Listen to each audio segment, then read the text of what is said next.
हिंदू एकता मंच म्हणून आपण सरकारकडे मागणी करतोय की या संदर्भात सगळा हा विषय जो आहे याचं एक SIT ही गठन व्हावी आणि SITच्या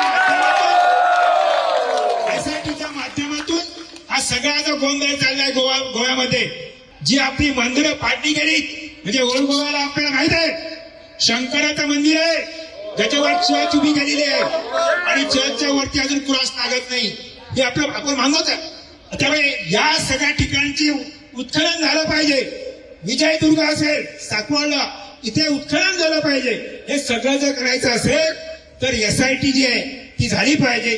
त्यामुळे अशा प्रकारचे निर्णय जे आहे ते SIT सरकारला सांगू शकतो आणि त्यामुळे शेवटी सरकारने हे सगळे डिमांड आमचे जे आहे हे मान्य केलं पाहिजे।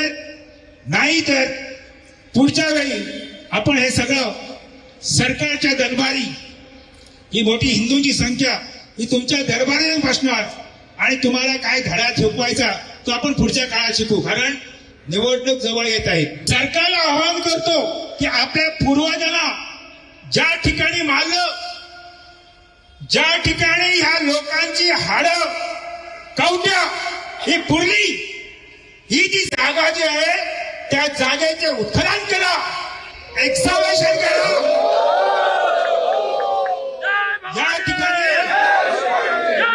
या ठिकाणी सी कॅथेड्रल जी चर्च आहे त्या चर्चच्या आजूबाजूला बोन्स ऑफ वेल म्हणजे हाडांची विहीर आहे। या हाडांच्या विहिरीचं उत्खनन करा आणि लोकांना इतिहास दाखवा गोव्याच्या लोकांनी इतिहास